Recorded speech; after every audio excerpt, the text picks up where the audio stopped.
Définition et notation de fonctions. Nous avons vu qu'une fonction était une machine, un procédé qui permettait de transformer des nombres en d'autres nombres. Il est possible d'exprimer une fonction mathématique selon différents moyens, soit par une courbe, soit par un tableau de valeurs, soit par une formule. Les trois exemples ici sont des applications à la température. La courbe indique la température en fonction de l'heure de la journée. Le tableau de valeurs indique les valeurs maximales de température en fonction des jours.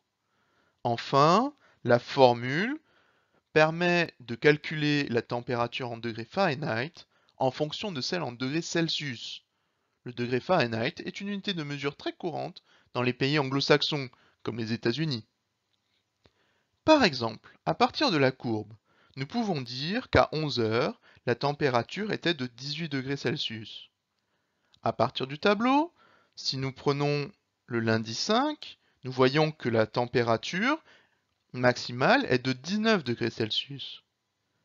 D'autres matières, comme la géographie, la physique ou la technologie, demandent aussi de savoir exploiter les différents aspects d'une fonction. Dans le cas d'une fonction définie par une formule, la notation correspondante est la suivante. F, x, une flèche, f en fonction de x, ou en abrégé f de x. Cette notation se lit la fonction f qui a un nombre x lui associe le nombre f de x.